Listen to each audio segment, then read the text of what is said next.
Hi అండి, అందరికీ నమస్కారం అండి. ఫ్రెండ్స్, మనకి ఇప్పుడిప్పుడే మరొక ముఖ్యమైన అప్డేట్ అయితే రావడం జరిగిందండి. అదేమిటంటే, ఉద్యోగులకు పవన్ కళ్యాణ్ అదిరిపోయే శుభవార్త అంటూ ఇప్పుడిప్పుడే ఉద్యోగులకు సంబంధించిన మరొక లేటెస్ట్ అప్డేట్ అయితే రావడం జరిగిందండి. అయితే ఇందుకు సంబంధించిన పూర్తి వివరాలైతే మన వీడియోలో తెలుసుకుందామండి. వీడియో మాత్రం ఎక్కడ స్కిప్ చేయకుండా చూడండి ఫ్రెండ్స్, అప్పుడే మనకి పూర్తి సమాచారం అయితే తెలుస్తుంది. లేట్ చేయకుండా వివరాల్లోకి వెళ్ళిపోదాము.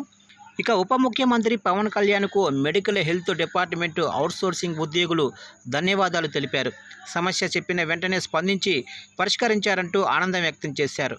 అనంతరం మెడికల్ హెల్త్ డిపార్ట్మెంట్ అవుట్సోర్సింగ్ ఉద్యోగులు మాట్లాడుతూ అవుట్సోర్సింగ్ విధానంలో ఆపాస్కు ద్వారా ఉద్యోగాల్లో చేరామన్నారు. విధుల్లో చేరిన నాటి నుంచి వేతనాలు లేవు, అప్పులు చేసి కుటుంబాలు నెట్టుకొస్తున్నామని పేర్కొన్నారు. ఇక మేము పనిచేసిన కాలానికి జీతాలు ఇప్పించాలని, ఉద్యోగ భద్రత కల్పించాలని పవన్ కళ్యాణ్ని కలిసి విన్నవించామన్నారు.